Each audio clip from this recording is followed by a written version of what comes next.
They called it a joke. Marcus Thompson slammed his fist on the mahogany conference table, his designer watch catching the light as his face twisted with rage. A crumbling gas station? Dad left her a crumbling gas station while I built a tech empire. This is insane. His sister Diana stood beside him, her perfectly manicured nails digging into her Hermes purse. We'll destroy that will. We'll prove he was senile. That waitress is not taking what belongs to us. But Rachel Thompson, the divorced single mother they had mocked for 20 years, simply clutched the brass key her father had left her.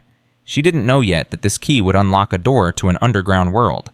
She didn't know that beneath that abandoned gas station lay $250 million in secrets. She didn't know that her wealthy siblings were criminals, her ex-husband's new wife was a foreign spy, and her quiet immigrant father had been a CIA operative for 42 years. She was about to discover all of it. Before we begin this incredible journey, I invite you to subscribe to our channel and follow Rachel's story until the very end. Drop a comment telling us which city you're watching from. I want to see how far this story travels across the world. Now let us begin. The fluorescent lights at Rosie's Diner had been flickering since 6 in the morning, casting an unsteady glow over the worn linoleum floors. Rachel Thompson moved between tables like a woman running on fumes and determination, her feet screaming inside shoes that should have been replaced 2 years ago. She balanced 3 plates of scrambled eggs and bacon along her forearm, her practiced smile hiding the exhaustion that had settled deep into her bones. "Order up table 7, she called out, sliding the plates in front of a family of tourists who barely acknowledged her existence. The father looked up from his phone just long enough to grunt.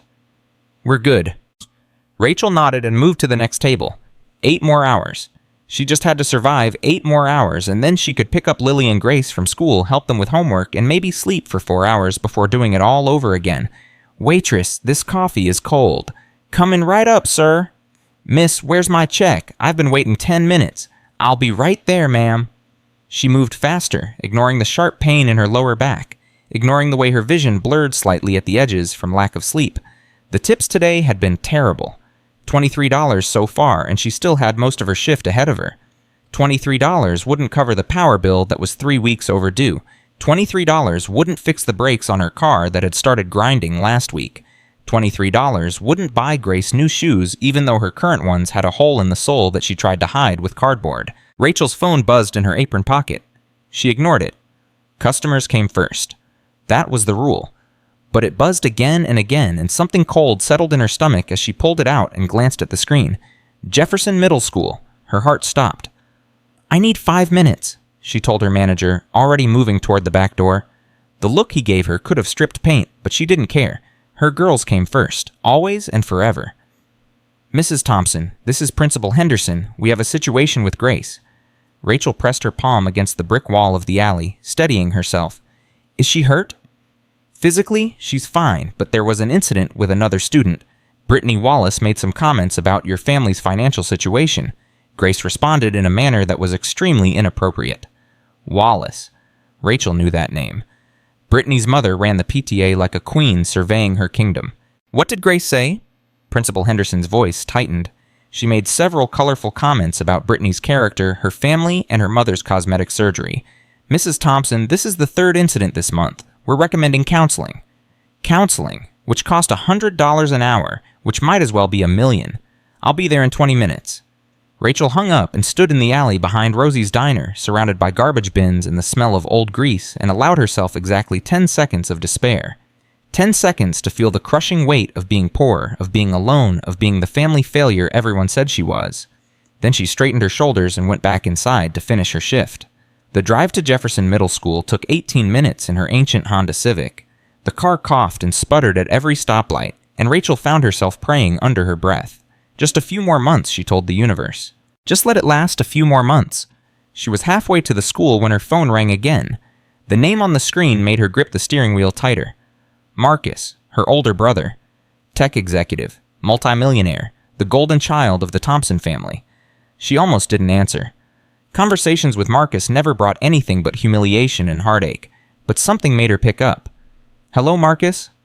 "Rachel, finally!" His voice dripped with impatience as if her entire existence was an inconvenience to his schedule. "I've been trying to reach you all morning. Do you ever check your phone?" "I was working, Marcus. Some of us have jobs that don't come with personal assistance." He ignored the comment. "Dad's attorney called. The will reading is tomorrow at 2 o'clock. Be there." Rachel felt the world tilt slightly. It had been 6 weeks since their father's heart attack. 6 weeks since she'd driven 90 miles in the middle of the night to hold his hand as the machines went silent. 6 weeks of grief that she'd had to swallow like broken glass because she couldn't afford to fall apart. "I have a shift tomorrow, Marcus." "Cancel it." "I can't just cancel. I need the money." "This is important, Rachel." His voice sharpened with the particular cruelty that only family can wield. "The whole family will be there. Victoria and I have been handling everything while you've been serving pancakes and embarrassing the family name." Rachel felt heat rise to her cheeks. "I wasn't embarrassing anyone. I was working." "Same thing." Marcus's laugh was cold. "Look, just show up tomorrow. Try to look presentable, and Rachel, don't make a scene. Dad's attorney is a respected professional. He doesn't need to see our family's dirty laundry." "I don't make scenes, Marcus." "You married Tyler Reed. That was a scene that lasted 8 years. The line went dead before Rachel could respond. She sat in the school parking lot for a long moment, her hands shaking on the wheel. 20 years. For 20 years she had endured Marcus's condescension, Diana's sneers, their constant reminders that she was the family disappointment, the one who dropped out of college to marry her high school sweetheart, the one whose husband left her for his assistant, the one who worked double shifts at a diner while her siblings built empires. But their father had never treated her that way. Samuel Thompson, the quiet immigrant who ran a gas station for 42 years, had always looked at Rachel like she was made of gold. He'd held her hand through the divorce. He'd helped with the girls when Tyler disappeared. He'd told her over and over that she was stronger than she knew. Now he was gone, and tomorrow she would sit in a lawyer's office while Marcus and Diana picked apart whatever meager inheritance he'd left behind. Rachel wiped her eyes and walked into the school. Grace sat in the principal's office with her arms crossed and her chin raised, the picture of defiance. But Rachel could see the tears she was fighting to hold back, could see the slight tremble in her daughter's lower lip. "Mrs. Thompson, thank you for coming." Principal Henderson gestured to a seat. As I explained on the phone, Grace's language was extremely inappropriate. "What exactly did Brittany say to her, Miss?" Henderson shifted uncomfortably. "I understand there were comments about your family's circumstances." "She said we dig through dumpsters for dinner." Grace's voice cracked with fury. "She said Grandpa died because God was punishing us for being poor. She said my shoes have holes in them because my mom is a loser who can't take care of her kids." The room went silent. Rachel looked at her daughter, this fierce, beautiful girl who had inherited her grandfather's stubborn jaw and her own sharp tongue. She felt something hot and protective rise in her chest. "And what did you say back, Grace?" Grace met her mother's eyes without flinching. "I said her mom's face looks like she lost a fight with a beehive. I said Brittany wouldn't know class if it bit her on her plastic behind. I said at least my family doesn't have to buy friends." Principal Henderson cleared his throat. "Mrs. Thompson, surely you understand that this kind of language is unacceptable." Rachel stood slowly. "Principal Henderson, my daughter was defending herself against sustained harassment about our financial situation. Harassment that, from what I understand, has been happening repeatedly without intervention from this school. We take all complaints seriously. Do you... Because this is the 3rd time Grace has ended up in this office for responding to Brittany Wallace's bullying, and I haven't heard of Brittany being disciplined once." Henderson's face reddened. "The Wallace family has been very generous to this school." There it was, the truth laid bare. Brittany's mother donated money so Brittany could say whatever she wanted. Rachel's daughters were scholarship students, so they were expected to take the abuse with a smile. "We're leaving," Rachel said, taking Grace's hand. "I'll address my daughter's language at home, but I expect you to address the bullying she's been experiencing, or our next conversation will involve the school board." She walked out with her head held high, Grace's hand in hers. They didn't speak until they were in the car, and then Grace finally let the tears fall. "I'm not sorry, Mom. I'm not sorry for what I said." Rachel pulled her daughter into a hug across the center console. "Your grandfather used to tell me something. He said that sometimes you have to stand up, even when standing up costs you. He would have been proud of you today." "Really? Really? But maybe next time leave out the comments about plastic surgery." Grace laughed through her tears. "Deal." That night, after the girls were asleep in the cramped bedroom, they shared Rachel sat alone at the kitchen table with her father's photo album. He had given it to her last Christmas, pressing it into her hands with unusual intensity. "So you remember where you come from," he'd said, his accent still heavy after 40 years in America. "So you remember that hard times don't last forever." Rachel turned the pages slowly, watching her father's life unfold in faded photographs. Samuel Tomas arriving in Houston in 1978, young and thin and full of dreams. Working 3 jobs to save money. learning English from a battered dictionary he still kept on his nightstand. And then the photograph that changed everything. Samuel standing in front of a small gas station with a bright yellow star on its sign, his smile so wide it seemed to split his face. La Estrella, the star. His American dream purchased with 15 years of savings. There were more photos after that: Rachel as a baby sitting on the counter while her father worked. Rachel as a teenager learning to change oil. Marcus and Diana in their graduation robes, and their smiles already carrying the condescension they would perfect in adulthood. And the last photo in the album taken just 3 months before Samuel died. He stood with Lily and Grace at their 12th birthday party, his arms around them, his face thin and tired in a way Rachel hadn't noticed at the time. He had been sick already. He had known what was coming, and he hadn't told anyone. Rachel closed the album and pressed it against her chest. "I miss you, Papa," she whispered to the empty apartment. "I miss you so much." Tomorrow she would face her siblings in a lawyer's office. Tomorrow she would be reminded again that she was the family disappointment. Tomorrow she would probably receive whatever small token Samuel had left her while Marcus and Diana divided the real inheritance. But tonight she allowed herself to grieve. The law offices of Patterson and Associates occupied the top floor of a historic building in downtown Houston. Rachel arrived 15 minutes early, wearing the only black dress she owned. It was slightly too tight and the hem had been let down twice, but it was the best she had. She found Marcus and Diana already in the waiting room dressed in clothes that cost more than Rachel's monthly salary. Marcus barely looked up from his phone, but Diana surveyed Rachel's outfit with obvious disdain. "Is that the same dress you wore to the Henderson wedding?" "It's the dress I own, Diana." Before Diana could respond, a door opened and Michael Patterson emerged. He was silver-haired and kind-eyed, one of the few people who had remained friends with Samuel throughout the years. He embraced Rachel warmly. "I'm so sorry for your loss. Your father was a remarkable man." "Thank you, Michael. He spoke of you often." Patterson led them into a conference room with a long mahogany table. Marcus and Diana took seats on one side, Rachel on the other. The physical distance between them felt appropriate. "Thank you all for coming," Patterson began. "We're here today to discuss the last will and testament of Samuel Tomas Thompson." Marcus leaned forward impatiently.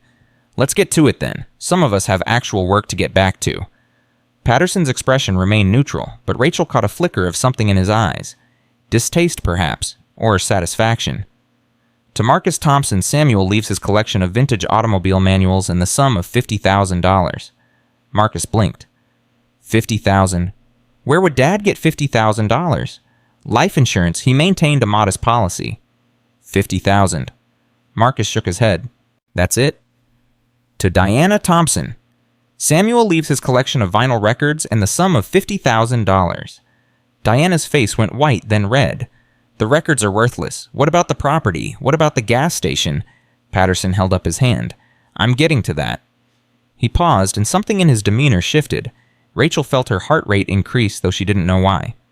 To Rachel Marie Thompson, Samuel leaves La Estrella gas station and all its contents, including the attached apartment, all inventory equipment, and any other assets associated with the property.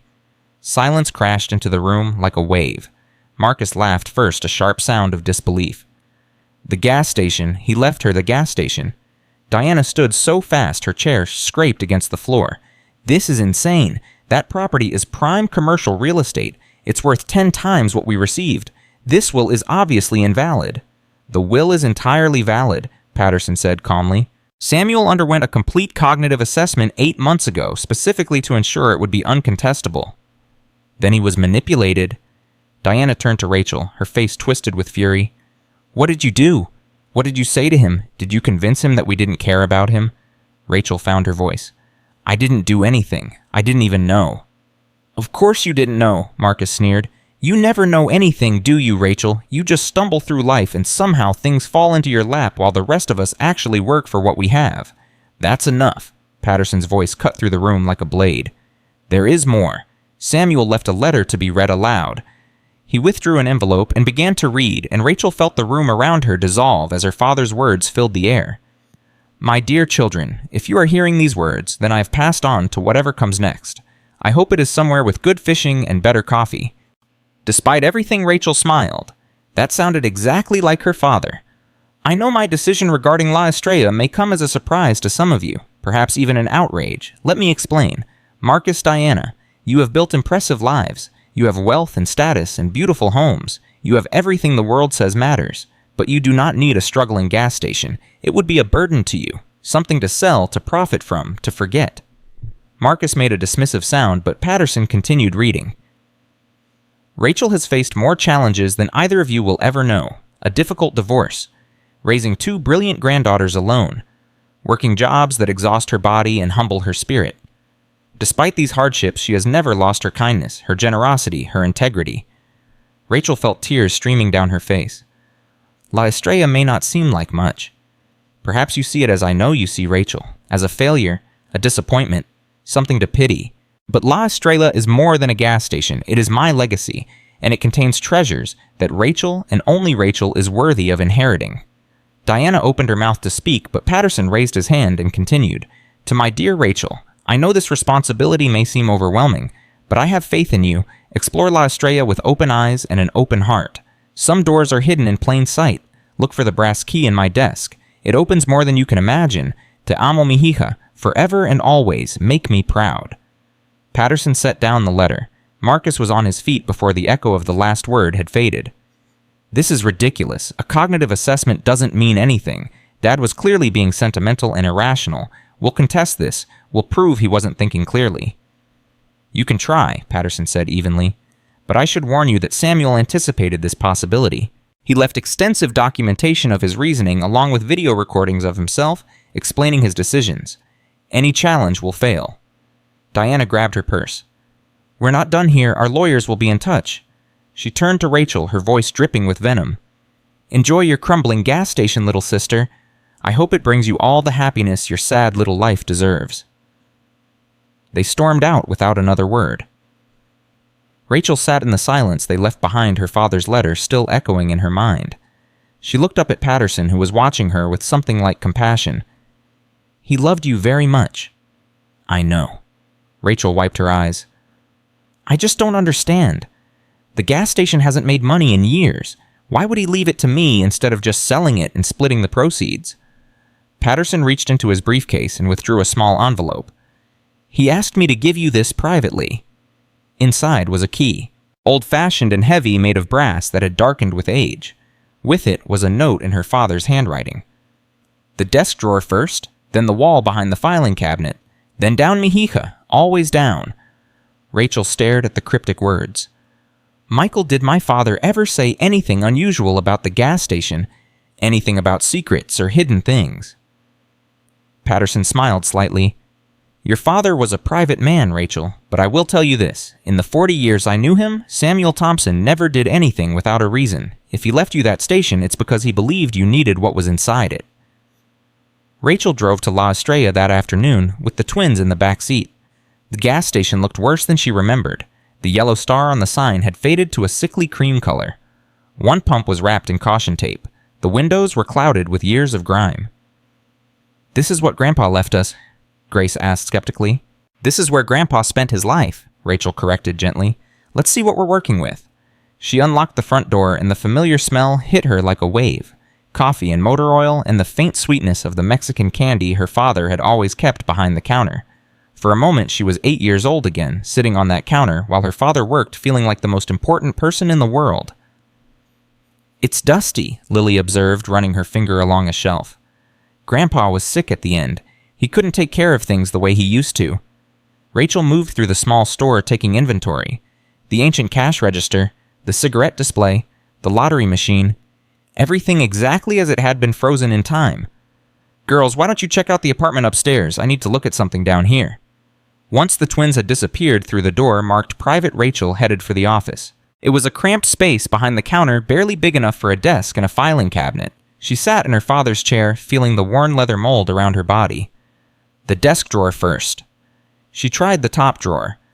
Pens, rubber bands, nothing unusual. The side drawers held invoices and tax documents. But the bottom drawer was locked. Rachel pulled out the brass key. It fit perfectly. Inside, she found things that made no sense in a gas station office. A shortwave radio, the kind she'd only seen in military movies. A laminated card covered in letters and numbers that might have been some kind of code. 5 passports each with her father's photo, but a different name. Samuel Thomas. Samuel Torres. Santiago Mendez. Tomas Santos. Samuel Gutierrez. and a leather journal filled with writing she couldn't read. Not Spanish. Some kind of cipher. "Papa?" Rachel whispered. "What were you involved in?" Then the wall behind the filing cabinet said. It took all her strength to move the heavy cabinet. Behind it, she noticed a section of paneling that looked slightly different from the rest. She pressed against it in various spots until she heard a soft click. A section of the wall swung inward, revealing darkness and stairs leading down. Rachel's heart pounded. This was insane. This was impossible. Her father had been a gas station owner, not a spy or a criminal or whatever these hidden passages and fake passports suggested, but her father's note had been clear. Down, always down. She pulled out her phone, turned on the flashlight, and began to descend. The stairs went deeper than should have been possible. 2 stories at least, maybe more. At the bottom, she found a steel door with a keypad and another keyhole. She tried various combinations before remembering the date on the most significant photograph in her father's album. August 15, 1982, the day he bought La Estrella. She entered the numbers. The light turned green. The brass key turned in the lock. The door swung open, and Rachel Thompson found herself standing in an underground command center that would have looked at home in a government facility. Computers lined one wall, their screens glowing with data. Maps covered another wall marked with pins and strings connecting cities across the globe. Filing cabinets stood in rows, each labeled with codes she didn't understand. In the center of the room was a large table surrounded by chairs, and above it hung a screen displaying a world map with blinking points of light. Rachel moved through the space in a daze, touching surfaces, reading labels that meant nothing to her. What was this place who had her father really been? Then she saw it, a computer terminal with a single file on its desktop. For Rachel, watch first. She sat down on trembling legs and clicked the file. Her father's face appeared on the screen. He looked thin and tired, clearly recorded during his final months. But his eyes were sharp, his voice steady. "Mi hija, if you are watching this, then you have found the key. Both the key to this room and the key to understanding who your father really was." Rachel felt tears streaming down her face as her father continued. "My name is Samuel Tomas Thompson, but that was not always my name. I have been known by many names in many places to many people. I was never just a gas station owner, Rachel. I was a CIA operative." Rachel gasped. La Estrella was never just a business. It is a safe house, a communication center, a meeting point for intelligence operations across the Americas. For 42 years, I maintained this cover while serving my adopted country. She couldn't breathe, couldn't think. Her quiet, humble father, who pumped gas and made small talk with customers, had been living a double life for 4 decades. "I did not tell you this while I was alive because I wanted to protect you. The less you knew, the safer you would be. But now that I am gone, you need to understand everything, because La Estrella and everything connected to it now belongs to you." Samuel shifted papers off-screen, then looked back at the camera. "Rachel, I have spent my life accumulating resources, not for myself. I never cared about money, but for you, for the twins, for the legacy I wanted to leave behind." He began to list things that made Rachel's head spin. In offshore accounts across 6 countries, there is approximately $65 million, all legally earned through my intelligence work over 40 years. I own properties in 12 countries' safe houses that I purchased for the agency and which reverted to my ownership upon retirement. Their combined value is approximately $90 million. In a secure vault in Switzerland, there is a collection of gold and artifacts worth approximately $50 million. And the CIA maintains a trust fund for my years of service containing $45 million. Rachel did the math in her head, then did it again because the number couldn't be right. $250 million. Her father, the gas station owner, had been worth $250 million. I left Marcus and Diana $50,000 each because that is what they deserve. Not because they are bad people, but because more money would not help them. They are lost, mi hija, lost in their pursuit of status and wealth.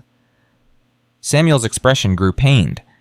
"And there is something else you must know, something that will hurt you to hear. For the past year, I have been investigating my own children, Marcus and Diana." Rachel felt ice spread through her veins. Marcus is involved in illegal technology transfers. He has been selling restricted American technology to foreign governments through shell companies. He is committing treason. She couldn't move. Diana's real estate business is a front for money laundering. She has helped move hundreds of millions of dollars for drug cartels. She may not know the full scope of what she's doing, but she knows enough. She chose not to ask questions because the money was too good. Rachel thought of her siblings' expensive clothes, their luxury cars, their condescending sneers, all built on crime. I have documented everything. The evidence is in this facility. I have shared it with my contacts at the FBI. When the time is right, they will be arrested." Samuel's voice cracked. "And Tyler's new wife, Stephanie. She is not who she pretends to be. She is an operative for a foreign intelligence service. She targeted Tyler specifically because of his connection to our family." Rachel thought of Stephanie with her perfect smile and expensive tastes. The woman who had stolen her husband. The woman her daughters called plastic and fake. They had been more right than they knew. "I am sorry, mihija. Sorry for the secrets. Sorry for the pain this knowledge will cause you." Samuel reached toward the camera as if he could touch his daughter through space and time. "But I am not sorry for choosing you.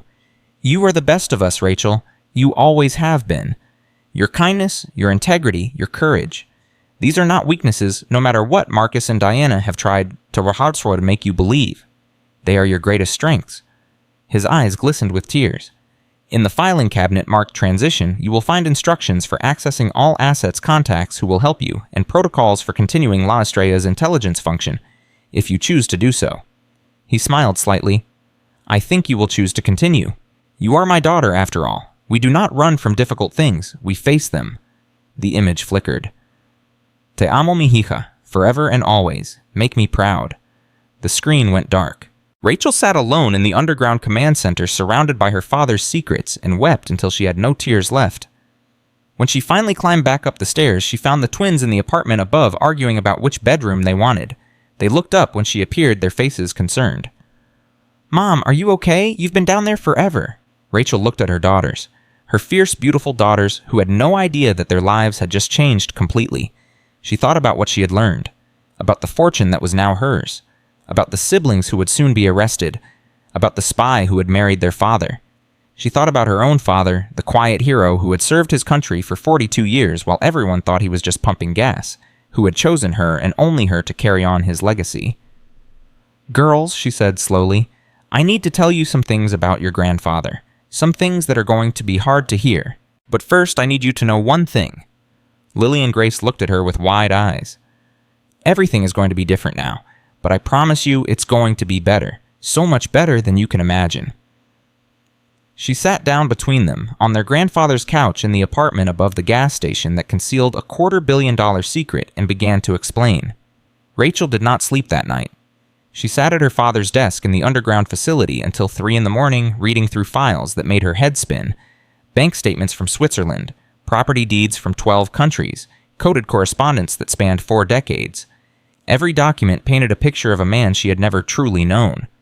Her father, the humble immigrant who pumped gas and told bad jokes, had been one of the CIA's most valuable assets in the Western Hemisphere. At 6 in the morning, she drove the twins to school with dark circles under her eyes and a secret burning in her chest. She had told them a simplified version of the truth the night before. Grandpa was a hero who worked for the government. He left us more than we expected. Things are going to change. She had not told them about Marcus and Diana. She had not told them about Stephanie. Some truths were too heavy for 12-year-old shoulders. "Mom, are you okay?" Lily asked from the back seat. "You look like you haven't slept." "I'm fine, sweetheart. Just a lot to process."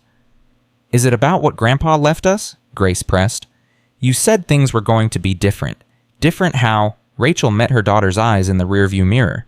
"We're not going to struggle anymore, Grace. That's all you need to know for now." She dropped them at school with extra tight hugs and drove straight back to La Estrella. There was so much to do, so much to understand. But first, she needed answers. And according to her father's files, there was only one person who could provide them. She found the phone number in the transition folder. No name, just a series of digits and a note in her father's handwriting. "When you are ready, call this number. Ask for Elena. She will explain everything." Rachel stared at the number for a long moment. Then she picked up the secure phone her father had left in the underground facility and dialed. The phone rang twice before a woman answered. Her voice was crisp and professional, with the faintest trace of an accent. "Yes?" "I'm looking for Elena. My father told me to call this number." Silence. Then the woman's voice softened almost imperceptibly. "Rachel, I was wondering when you would find the courage to call. Your father spoke of you often." "You knew him?" "For 35 years. I was his partner in many operations, his friend in all of them." Elena paused. "I am sorry for your loss. Samuel was a remarkable man." "I need to understand what's happening." My father left me videos, documents, but none of it makes sense. My siblings, my ex-husband's wife, all of it. Not over the phone. Can you come to La Estrella this afternoon? I will meet you there at 2 o'clock. How do you know about La Estrella? Elena's laugh was dry. Rachel, I helped your father build that facility. I know every inch of it. 2 o'clock. And Rachel, do not tell anyone about this meeting. Not your daughters, not your friends, no one. Trust is earned in this world. You have not earned mine yet.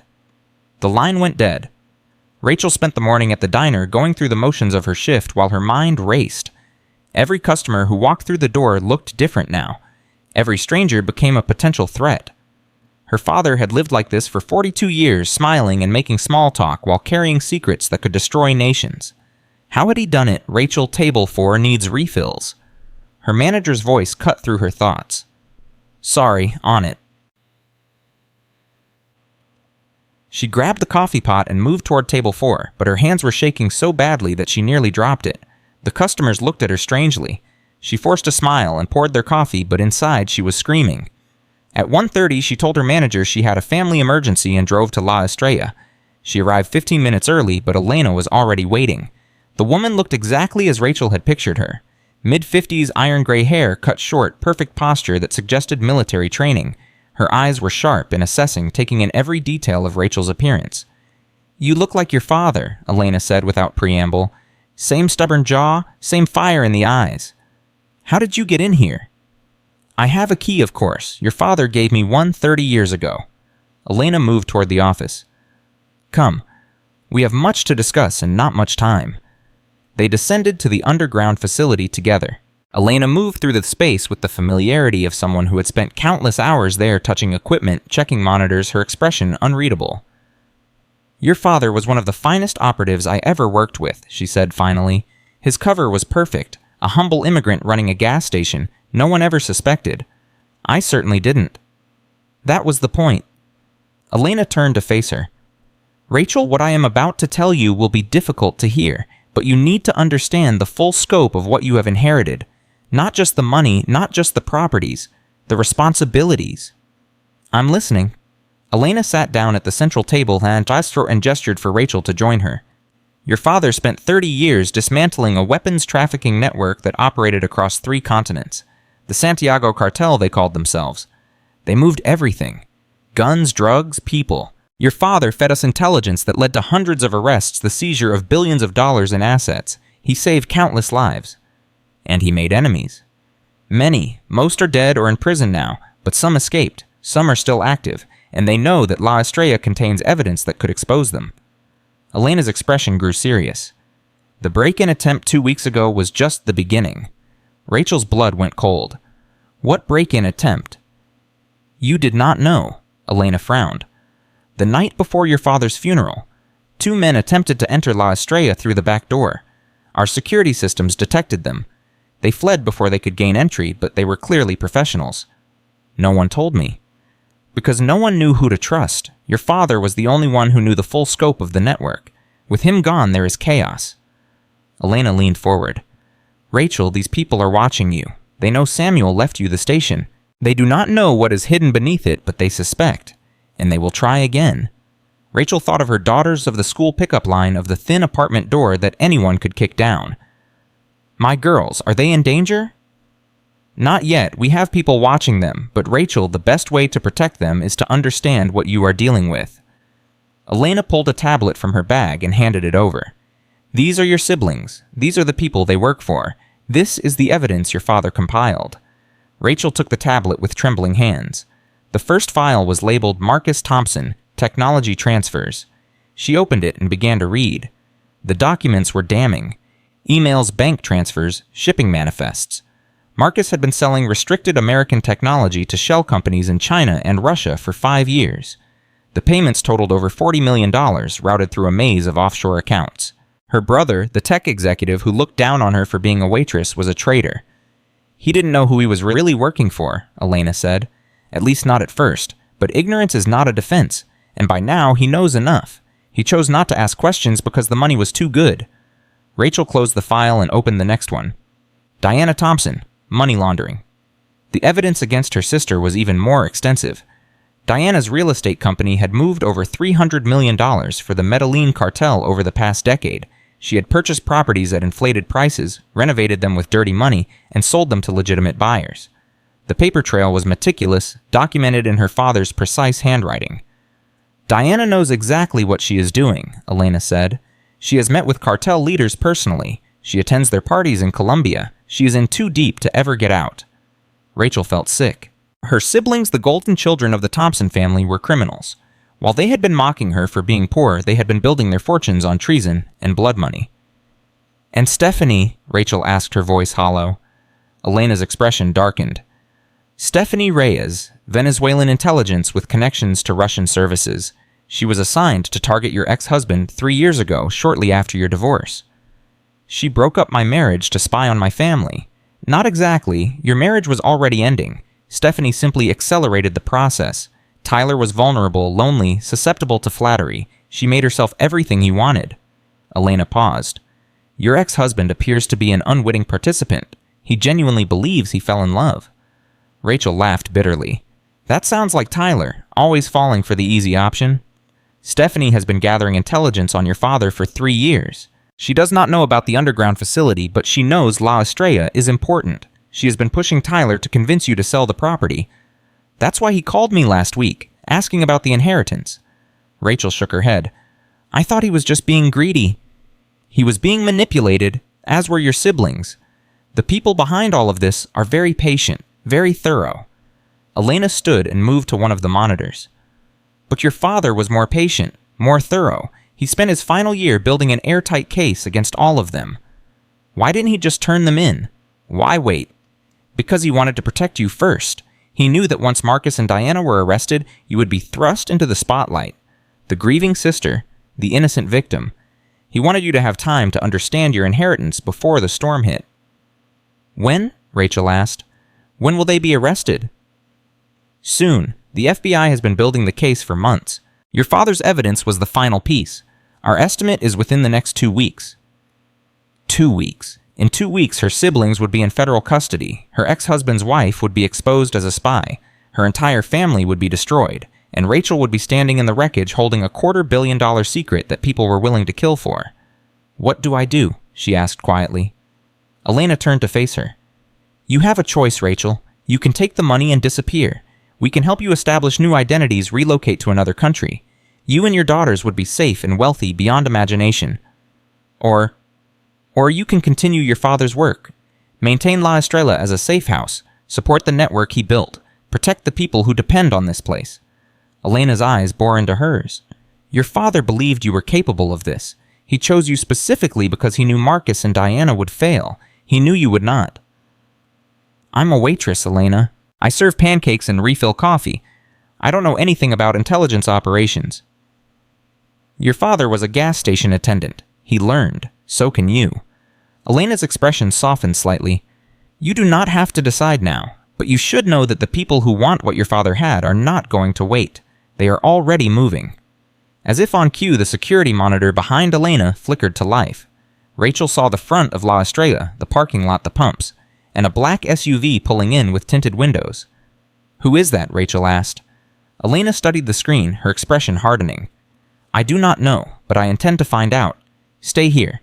Do not come upstairs until I return." She disappeared up the stairs, leaving Rachel alone with the monitors and her racing heart. On the screen, Rachel watched Elena emerge from the gas station and approach the SUV. A man stepped out of the driver's side. He was tall and well-dressed, with the kind of forgettable face that probably served him well in certain professions. They spoke for several minutes, too far from the cameras for Rachel to hear. Elena's body language was tense but controlled. The man's was aggressive, demanding. Finally, he got back in the SUV and drove away. Elena stood watching until the vehicle disappeared from view, then walked back into the station. When she returned to the underground facility, her expression was grim. "Who was that?" Rachel demanded. "A representative of certain interested parties. They wanted to know if you were planning to sell the property." "What did you tell them?" "That the estate was still in probate and no decisions had been made." Elena met Rachel's eyes. "I bought you time, Rachel, but not much. They are growing impatient." "What happens when they run out of patience?" "Nothing good. These are not people who accept no for an answer." Elena began gathering her things. "I need to make some calls. Increase security around your daughters. You should go home, act normal. Do not let anyone know what you have learned. How am I supposed to act normal? My father was a spy. My siblings are criminals. My ex-husband married a foreign agent. Nothing about my life is normal. Elena paused at the foot of the stairs. Rachel, your father lived this life for 42 years. He went to Little League games and parent-teacher conferences and 4th of July barbecues. He raised 3 children while running intelligence operations that affected global security. He did it because he understood something important. What? That the most effective cover is not a mask you put on. It is a life you actually live. Your father loved you and your siblings genuinely.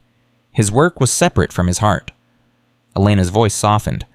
You are allowed to be afraid, Rachel. You are allowed to be overwhelmed. But you are not allowed to fall apart. Not yet. There will be time for that later. Rachel drove home in a daze. She picked up the twins from school, made them dinner, helped with homework.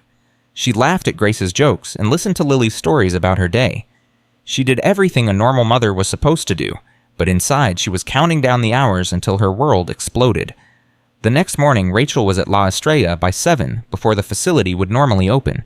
She had made a decision during the sleepless night. She was not going to run. She was not going to hide. She was going to learn everything her father had known and use it to protect her daughters. She spent 3 hours in the underground facility reading files and watching training videos her father had left behind. There were protocols for everything: emergency contacts, escape routes, safe houses across 6 continents. Her father had prepared for every contingency. At 10 o'clock, her phone rang. Marcus. Rachel stared at the screen for a long moment before answering. Hello, Marcus? Rachel, we need to talk, in person. About what? The gas station. Victoria and I have been discussing it, and we're prepared to make you a serious offer. $300,000, cash. $300,000. A month ago, that number would have seemed like a fortune. Now it was laughable. I'm not selling Marcus. Rachel, be reasonable. That property is a money pit. The tanks need to be replaced. The building needs major repairs. You'll be underwater within 6 months. Then I'll deal with it in 6 months. Marcus's voice sharpened. What is wrong with you? I'm trying to help you. Victoria and I are trying to keep you from making a huge mistake. No, Marcus, you're trying to take something that doesn't belong to you, just like you've been taking things that don't belong to you for years. Silence. When Marcus spoke again, his voice was different, careful. What is that supposed to mean? It means I'm not the naive little sister you think I am. It means I know more than you realize. Rachel gripped the phone tighter. And it means that if you come near me or my daughters, you will regret it. She hung up before he could respond. 10 minutes later, her phone rang again. Diana. What did you say to Marcus? He just called me and he's freaking out. I told him the truth, that I'm not selling. Rachel, listen to me very carefully. Diana's voice was cold and controlled. You are making powerful enemies, people who will not take no for an answer. If you don't sell that property willingly, they will find other ways to take it. Is that a threat, Diana? It's a warning, from your sister who, despite everything, still cares about your well-being. Diana paused. Take the money, Rachel. Walk away. For your daughter's sake, if not your own. My daughters are fine. Better than fine, actually. They're safe. For now. But safety is a fragile thing. It can be taken away so easily. Rachel felt her blood turn to ice. Did you just threaten my children? I'm trying to protect them from the consequences of your stubbornness. Diana's voice hardened. You have 1 week, Rachel. 1 week to accept our offer. After that, things will become very unpleasant for everyone. The line went dead. Rachel sat in the underground facility, her heart pounding, her hands shaking. Her own sister had just threatened her daughters. Her own flesh and blood had sided with criminals and traitors against her family. She picked up the secure phone and called Elena. They're escalating, Rachel said without preamble. Diana just threatened my girls. I know, we intercepted the call. Elena's voice was calm but urgent. Rachel, listen to me carefully. Do not pick up your daughters from school today. I am sending someone to get them. They will be brought to a safe location. What? No, I'm their mother. I should be with them.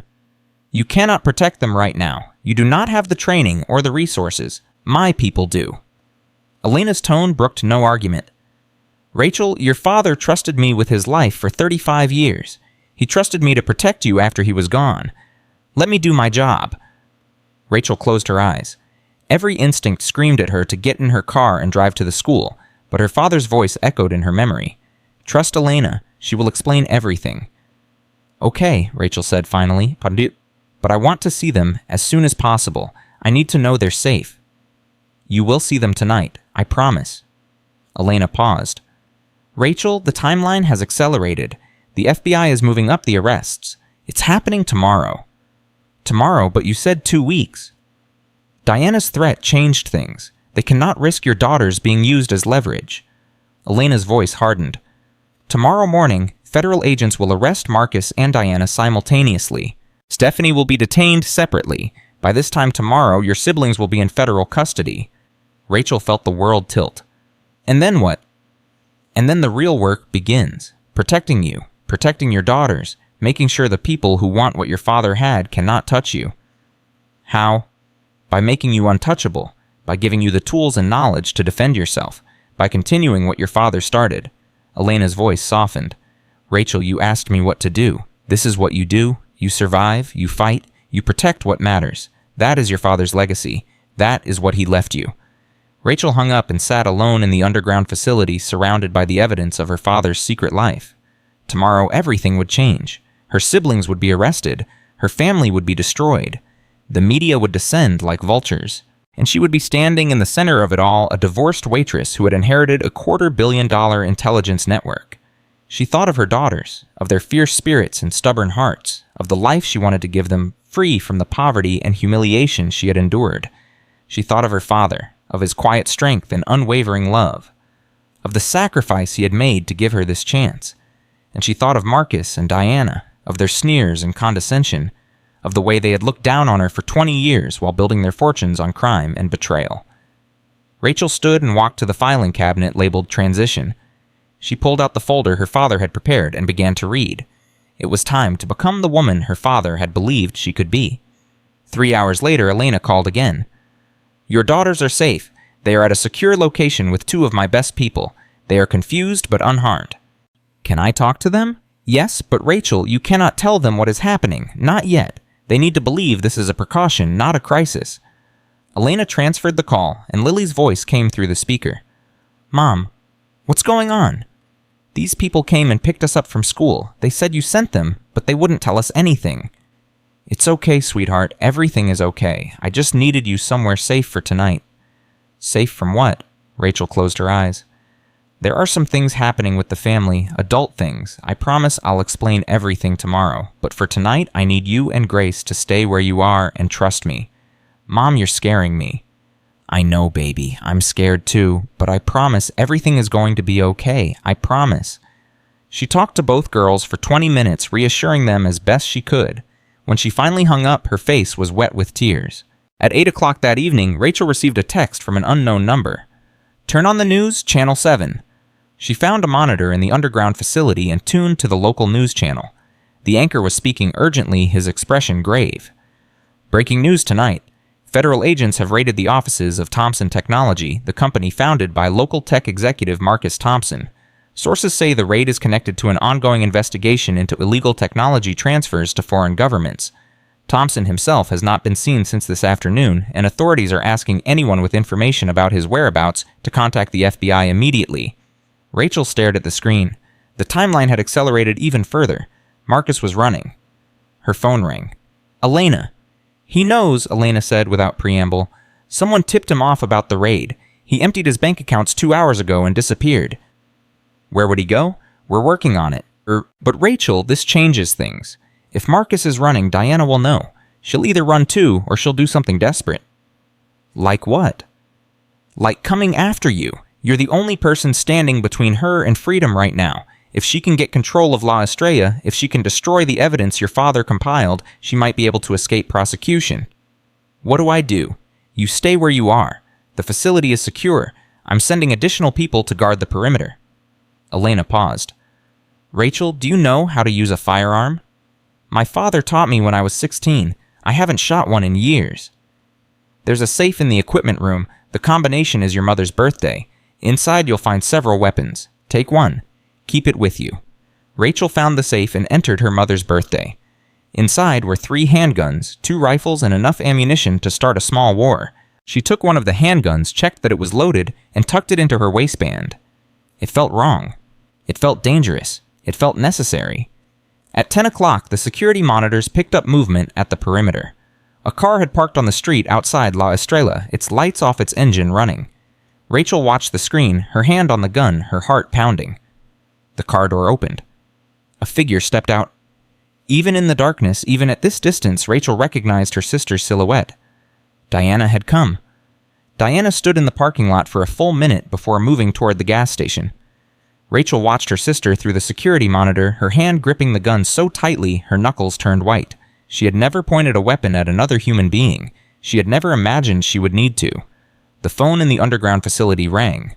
Elena's voice was tense. "We see her. Do not engage. My people are 90 seconds out." "She's my sister. She is also a criminal who just threatened your daughters. Do not let sentiment cloud your judgment." Elena paused. "Rachel, if she gets into the facility, if she accesses those files, everything your father worked for will be destroyed. Do you understand?" "I understand." Rachel watched Diana approach the front door of the gas station. Her sister was dressed differently than usual in dark clothes and flat shoes instead of her trademark designer heels. She looked smaller somehow, more human, more desperate. Diana tried the door, locked. She moved to the window and peered inside, cupping her hands against the glass. Then she pulled out her phone and made a call. Rachel's phone buzzed. Diana's name appeared on the screen. She answered.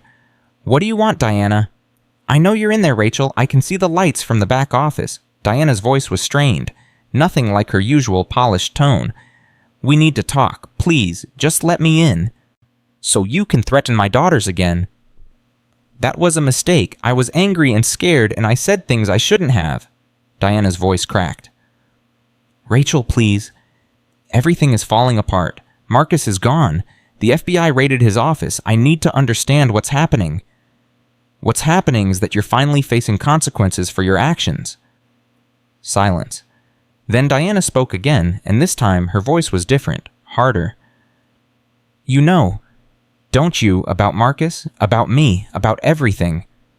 "I know enough." "How Dad would never have told you. He protected you from everything your whole life." "Dad left me more than a gas station, Diana. He left me the truth." Diana laughed, but it was a broken sound. "Of course he did. Of course. Even from the grave, the old man is still pulling strings." She pressed her hand against the window. "Rachel, listen to me. Whatever Dad told you, whatever you think you know, it's more complicated than you realize.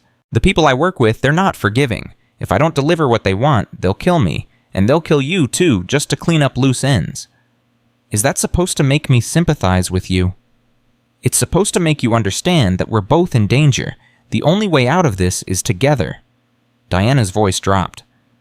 "Let me in, Rachel. Let me see what Dad left you. Maybe there's something we can use to negotiate, to buy our way out." Rachel thought about her father's files, the evidence of Diana's money laundering, the photographs of her sister meeting with cartel leaders in Colombia, the bank records showing millions of dollars flowing through her real estate company. "There's nothing to negotiate, Diana. You made your choices. Now you have to live with them." "You self-righteous little bitch." Diana's mask finally slipped completely. "You think you're better than me? You think because you serve pancakes and live in a dump that you have some kind of moral superiority? I built an empire while you were struggling to make rent. I made something of myself while you were crying over a failed marriage. You built your empire on blood money. You helped drug dealers move hundreds of millions of dollars. People died because of what you did." "People die every day, Rachel. That's how the world works. The only question is whether you're on the winning side or the losing side." Diana stepped back from the window. "Fine. You want to do this the hard way? We'll do it the hard way." She walked back to her car and drove away. Rachel watched her go, her heart pounding. She picked up the secure phone and called Elena. "She's gone." "We know. We're tracking her. She's heading toward the interstate." Elena paused. "Rachel, she'll be back, and next time she won't come alone." "What do I do?" "You prepare, you learn, you become someone who can't be threatened."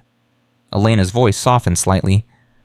"Your father believed you were capable of this. It's time to prove him right." Rachel didn't sleep that night either. She spent the hours until dawn studying her father's files, memorizing protocols, learning the systems he had built over 4 decades. By the time the sun came up, she understood the basics of the intelligence network operating through La Estrella.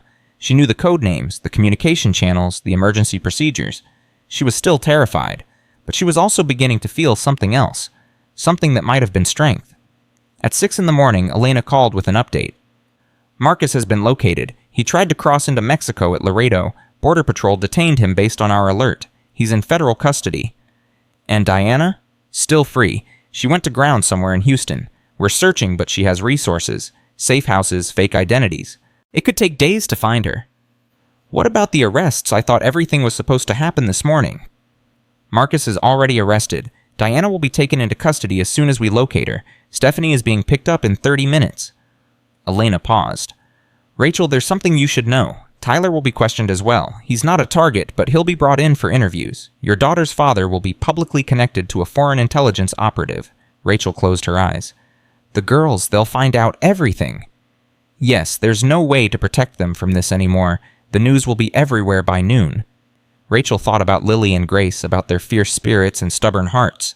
They would be devastated, confused, angry, and she would have to be the one to explain everything. I need to see them, now. I'll send a car, but Rachel, be prepared. The media will be looking for it. Once the arrests are announced, you'll become the center of attention. The grieving sister, the innocent victim, the woman who inherited a fortune while her siblings went to prison. I'm not innocent. I'm just as caught up in this as everyone else. In the eyes of the world, you're the one who knew nothing. That's the story we need to maintain. Elena's voice hardened. Whatever you feel about your siblings, whatever anger or grief or confusion, you cannot show it publicly. You must be the shocked, heartbroken sister who had no idea what her family was involved in. Do you understand? I understand. The car arrived at 7:30. Rachel climbed into the back seat and was driven to a safe house on the outskirts of Houston. It was an unremarkable suburban home, the kind of place no one would look twice at. But inside, she found her daughters waiting with 2 of Elena's operatives. Mom! Lily ran to her and threw her arms around Rachel's waist. Grace followed a moment later, and for a long moment, Rachel just held them, breathing in the scent of their hair, feeling the warmth of their bodies against hers. Are you okay? She asked when she finally let go. Did they treat you well? They were nice, Grace said grudgingly, but they wouldn't tell us anything. Mom, what's going on? Why are we hiding? Rachel looked at her daughters, at their confused and frightened faces, and felt her heart break. They were 12 years old. They should be worrying about homework and boys and whether their clothes were cool enough, not hiding in safe houses because their family had been destroyed by secrets and lies. Sit down, girls. I need to tell you something. She told them everything. Not the classified details, not the intelligence operations, but the truth about Marcus and Diana, about the crimes they had committed, about the arrests that were happening right now, about Stephanie and what she really was. The girls listened in silence, their faces cycling through disbelief, shock, and finally anger. Uncle Marcus is a traitor. Lily's voice was small. Yes, baby, he sold secrets to foreign governments. And Aunt Diana helped drug dealers. Yes? Grace's jaw tightened. What about Stephanie, Dad's wife, is a spy?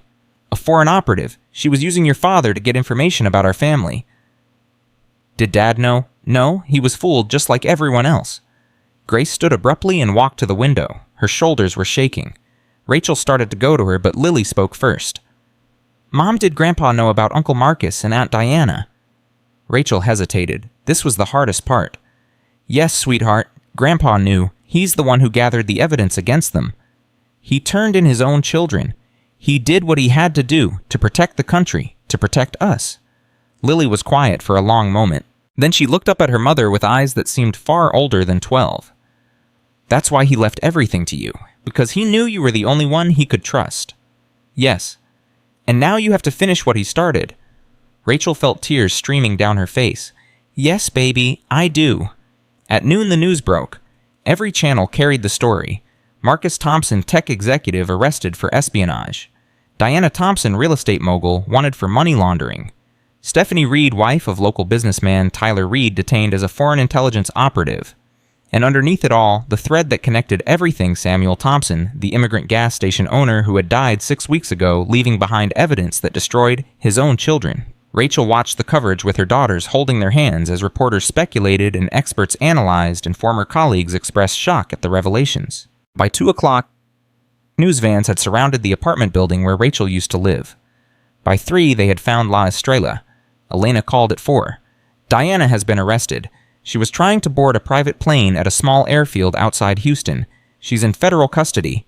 Rachel felt something release in her chest. Relief, maybe. Or grief. Or both. And Tyler. Being questioned. He's cooperating fully. The FBI believes he genuinely knew nothing about Stephanie's true identity. Elena paused. He's asking to see the girls. Rachel looked at her daughters, at their pale faces and red-rimmed eyes. Not today, maybe not for a while. They need time to process everything. Understood. Rachel, there's something else. The media is going crazy. They're calling you the Cinderella heiress, the waitress who inherited millions while her siblings went to prison. You'll need to make a statement soon. What do I say? That you're shocked and heartbroken. That you had no idea what your siblings were involved in. That you're cooperating fully with authorities. Elena's voice softened. And Rachel? You should probably cry, publicly. It will help sell the narrative. Rachel laughed bitterly. I won't have to fake that. At 6 o'clock, with Elena's people surrounding her and her daughters safely hidden in the safe house, Rachel stood in front of La Estrella gas station and faced the cameras for the first time. I am devastated by today's revelations, she said, her voice steady despite the tears on her cheeks. My brother and sister have been accused of terrible crimes. I had no knowledge of their activities. I am cooperating fully with law enforcement. Mrs. Thompson, did your father know about your siblings' criminal activities? A reporter shouted. My father was a good man who loved his country and his family. Whatever he knew, he did what he believed was right. What about the inheritance? Is it true you received over $200 million? Rachel looked directly into the camera. My father left me his life's work, a gas station that he built from nothing. Whatever else may come to light, that is what matters to me. His legacy, his dream. She answered a few more questions, carefully sticking to the script Elena had prepared, then retreated inside as the cameras flashed and reporters shouted. When the door closed behind her, she leaned against it and let out a breath she felt like she had been holding for days. Elena was waiting inside. You did well. I feel like I'm going to throw up. That's normal. The first public appearance is always the hardest. Elena handed her a bottle of water. Rachel, the worst is over. Marcus and Diana are in custody. Stephanie is being processed. The immediate danger has passed. And the long-term danger... Elena's expression grew serious. The people your father was investigating, the ones behind the Santiago cartel, they're still out there. They know La Estrella exists, they know you inherited it, and they will not stop until they know what's inside. So this isn't over. Not even close, but now you have time. Time to learn to prepare to build the skills you'll need. Elena put a hand on Rachel's shoulder. Your father spent 42 years protecting this country. You have inherited that responsibility, but you don't have to carry it alone. Rachel thought about her daughters, about the fierce determination in Grace's eyes and the quiet strength in Lily's. She thought about her father, about his sacrifice and his trust in her. She thought about the $250 million hidden beneath this crumbling gas station and the power it represented. She was not the same woman who had walked into that lawyer's office a week ago. She was not the waitress who had struggled to make rent and endured her siblings' condescension. She was something new. Something stronger. When do we start? She asked. Elena smiled. We already have. 3 days later, Rachel stood in the underground facility with her daughters beside her. She had decided to show them everything. The command center, the files, the evidence of their grandfather's secret life. They had taken it better than she expected. Grace in particular had been fascinated by the technology, asking questions about encryption and satellite communication that Rachel couldn't answer. Lily had been quieter, but her eyes had shone with something like pride as she learned about her grandfather's true legacy.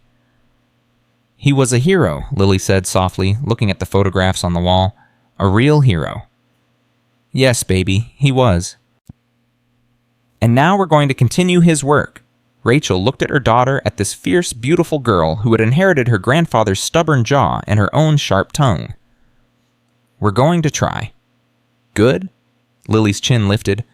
Because I'm tired of hiding. I'm tired of being scared. I want to fight back. Rachel pulled both her daughters close. Then that's what we'll do, together. The phone rang. Elena. Rachel, we have a situation. One of our assets in Colombia has reported movement. The remaining Santiago leadership is meeting tomorrow. They're discussing how to handle the La Estrella problem. The La Estrella problem? You mean me? Yes, they see you as a loose end, an amateur who inherited something she doesn't understand. Elena paused. They're going to make a move. Soon. Rachel looked at her daughters, at their determined faces and clenched fists. She thought about everything she had learned in the past week. Everything she had lost.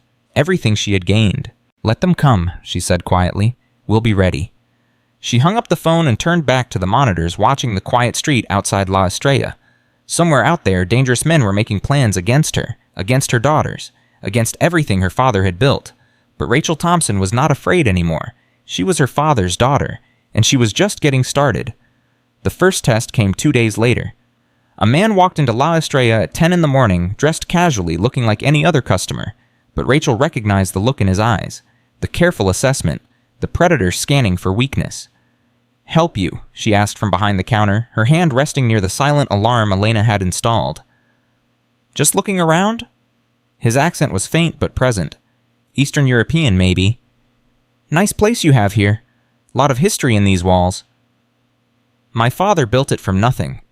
I'm proud of what he accomplished. The man smiled, but it didn't reach his eyes. Your father was an interesting man. Lots of secrets. Lots of hidden talents. He leaned on the counter. I represent some people who are very interested in your father's work. They're wondering if you might be interested in a business arrangement. What kind of arrangement? The kind where you walk away wealthy and certain information never sees the light of day. His smile widened. Think of it as an insurance policy for you and your beautiful daughters. Rachel felt ice in her veins at the mention of her girls, but she kept her voice steady. I'm not interested in insurance. That's a shame, because the alternative is very unpleasant for everyone involved. The man straightened. I'll give you 24 hours to reconsider. After that, my employers will assume you've chosen the hard way. He walked out without looking back. Rachel watched him go, then picked up the phone and called Elena. They made contact. 24-hour ultimatum. Good. That means they're scared. They wouldn't be negotiating if they weren't afraid of what you have. Elena's voice was calm. This is an opportunity, Rachel, a chance to send a message. What kind of message? The kind that lets them know you're not an amateur, you're not going to be intimidated, you're Samuel Thompson's daughter, and you will not be pushed around. Rachel thought about her father, about the quiet strength he had carried for 42 years. She thought about her daughters sleeping in the apartment upstairs, trusting her to keep them safe. Tell me what to do, she said. 23 hours later, Rachel stood in the underground facility watching the monitors as a black sedan pulled into the parking lot. The man from yesterday stepped out, accompanied by 2 others. They moved with the confidence of people who expected no resistance. They were about to be very surprised. Rachel pressed a button on the console. Outside floodlights blazed to life, illuminating the parking lot like daylight. The men froze, shielding their eyes. Elena's voice came through the speaker system, amplified and authoritative. You are trespassing on private property. Federal authorities have been notified. You have 30 seconds to vacate the premises. The lead man recovered quickly, pulling a weapon from his jacket. But before he could aim, 2 SUVs roared into the lot, blocking his escape. Doors flew open. Armed men and women in tactical gear surrounded the 3 intruders. Drop your weapons. Hands in the air, now. Rachel watched as the men were forced to the ground, handcuffed and loaded into the SUVs. The whole operation took less than 2 minutes. Elena appeared beside her. How do you feel? Like I might pass out. That's adrenaline. You'll get used to it. Elena smiled slightly. Rachel, you just sent a message to some of the most dangerous people in the Western Hemisphere. They came to threaten you and you had them arrested. Word will spread. They'll think twice before trying again. And if they don't think twice, then we'll be ready for them, ma'am, again and again until they understand that La Estrella is not a target, it's a fortress. Elena put a hand on Rachel's shoulder. Your father protected this place for 42 years. Now it's your turn. Rachel looked at the monitors at the empty parking lot where 3 dangerous men had just been captured. She thought about her daughters upstairs, about the life she was building for them, about the legacy she was carrying forward. Yes, she said quietly. It is. H. Part 4, Louis Viết Du 4800-5002 liên kết liên mật với các phần trước trong câu chuyện pha hội thoại tạo thành một câu chuyện liền mạch khi ghép lại. Mỗi phần liền mạch với phần trước không giới thiệu lại câu chuyện ở đầu phần mới. Liên kết các phần của câu chuyện một cách liền mạch. Sử dụng câu chuyện tiếp giữa các phần. Duy trì chủ đề, tránh ngắt quãng đột ngột, không sử dụng gạch đầu dòng hoặc tiêu đề phụ phong cách kể chuyện Mỹ Hoa Kỳ giống văn giàu cảm xúc chân thực. và gần gũi không mô tả cánh tập trung vào hành động cảm xúc và tâm lý nhân vật. Viết phần 2 đặc điểm 10/10 và bổ sung tiết tấu câu chuyện nhanh sửa lời AI kể theo ngôi thứ 3 tăng độ kịch tính không viết lần màn kết thúc phần không giới thiệu phần sau.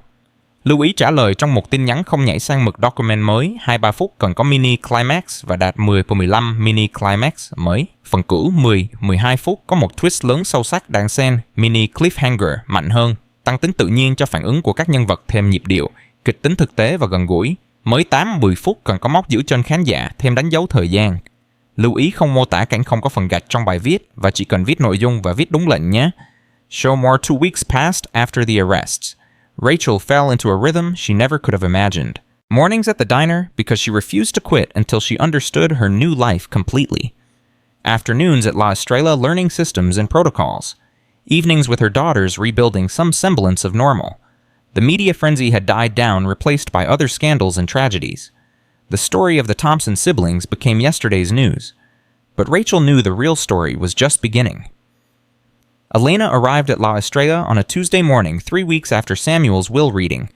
Her expression was different than usual. Softer somehow. "We need to talk," she said. "About your father. About things I haven't told you yet." Rachel poured 2 cups of coffee and sat across from her mentor. "What things?" "Your father and I were more than colleagues." Elena wrapped her hands around the mug. "We were partners for 35 years, in every sense of the word." Rachel stared at her. "You and my father were together. Not romantically, but closer than friends." "Closer? Then closer than family." Elena met her eyes. "Your father saved my life in 1987. I was captured by the Santiago cartel in Colombia. They tortured me for 3 days. Samuel came for me alone when the agency wouldn't authorize a rescue. He never told us any of this. He couldn't. That was the price of his life. Complete secrecy." Elena's voice thickened. "Rachel, your father was the finest man I ever knew.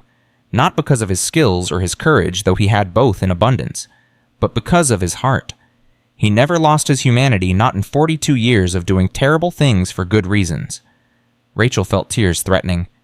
"Why are you telling me this now?" "Because you need to understand what you're inheriting. Not just the money or the network, but the responsibility, the burden." Elena reached across the table and took Rachel's hand. "Your father chose you because he saw the same thing in you that made him special. The ability to do hard things without becoming hard yourself." "I don't feel special. I feel terrified." "That's exactly what your father would have said." Elena squeezed her hand. "Rachel, the people who want what your father built, they're not going to stop. The 3 men we arrested were foot soldiers. The real leadership is still out there, still planning. You need to be ready." "Ready for what?" "For war." The word hung in the air between them. Rachel's phone buzzed, a text from an unknown number. She opened it and felt her blood go cold. "We have your ex-husband. Call this number in 10 minutes or he dies." She showed Elena the message. The older woman's expression hardened instantly. "They took Tyler. Apparently." "This doesn't make sense. Tyler has no value to them. He knows nothing." "He's the father of my children." Rachel's voice shook. "They think I'll do anything to protect him." "Will you?" Rachel thought about Tyler. The man who had abandoned her for his secretary. The man who paid child support sporadically and canceled weekends when it was inconvenient. The man who had let a foreign spy into their daughters' lives. But he was also the man who had held her hand when she gave birth to the twins. The man who had danced with her at their wedding while both of them cried. The man her daughters still loved despite everything. "Yes," she said, "I will." Elena nodded as if she had expected nothing less. "Then we do this together. But Rachel, we do it smart. We don't negotiate from weakness." They traced the call to a warehouse district on the east side of Houston. Elena's team established surveillance within an hour. 3 vehicles outside, at least 6 armed men visible through thermal imaging. "It's a trap," Elena said flatly. "They're not expecting you to pay. They're expecting you to come." "Then I'll come." "Rachel, no. We can extract Tyler without you putting yourself at risk. And if something goes wrong, if Tyler gets hurt because I wasn't willing to face them myself," Rachel shook her head. "My father spent 42 years doing the hard thing. I'm not going to hide while someone else takes the risks." Elena studied her for a long moment. Then she smiled slightly. "You really are Samuel's daughter." They arrived at the warehouse at 11 o'clock that night. Rachel wore a bulletproof vest under her jacket and the same gun she had taken from her father's safe. Elena's team was positioned around the perimeter, invisible but ready. "Remember from..." Elena's voice crackled in her earpiece. "Keep them talking. We need time to get into position." Rachel approached the warehouse door and knocked. It opened immediately. The man who greeted her was different from the others she had encountered. Older, more polished. His suit probably cost more than her car, and his smile was the most dangerous thing about him. "Mrs. Thompson, so good of you to come. Where's Tyler?" "Safe, for now." He gestured for her to enter. "Please, let's discuss this like civilized people." Rachel followed him inside. The warehouse was mostly empty, but in the center, tied to a chair, was Tyler. His face was bruised, one eye swollen shut, but he was alive. "Rachel." His voice was hoarse. "What are you doing here? I told them you wouldn't come." "You don't know me as well as you thought." The polished man laughed. "How touching. The divorced couple reunited by adversity." He circled Rachel slowly. "Do you know who I am, Mrs. Thompson? I know you work for the Santiago cartel. I know you're responsible for the deaths of hundreds of people. I know my father spent 30 years trying to destroy you. And he nearly succeeded. Your father was a worthy adversary." The man's smile faded. "But now he's dead. And you, Mrs. Thompson, are not your father." "No, I'm not." Rachel met his eyes without flinching. "But I have everything he had. His resources. His network. His files." She paused. "Including the files that document every transaction your organization has made in the last decade. Every payment. Every shipment. Every bribe." The man's expression flickered. "You're bluffing." "Am I? Try me." Silence stretched between them. Rachel could hear her own heartbeat, could feel the sweat trickling down her spine, but she kept her voice steady, her gaze unwavering. "Here's what's going to happen," she said. "You're going to release Tyler. You're going to leave Houston, and you're going to forget La Estrella exists. And if I refuse, then every law enforcement agency in the Western Hemisphere receives copies of my father's files within the hour. The FBI, the DEA, Interpol, the Colombian National Police." Rachel stepped closer. "Your organization will be destroyed. Every safe house raided. Every bank account frozen. Every leader arrested or killed. You would do that knowing the retaliation it would bring. My father did it for 42 years. I can do it for 42 more." The man studied her face, searching for weakness, for doubt. Rachel gave him nothing.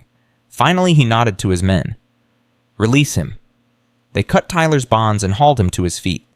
He stumbled toward Rachel, grabbing her arm for support.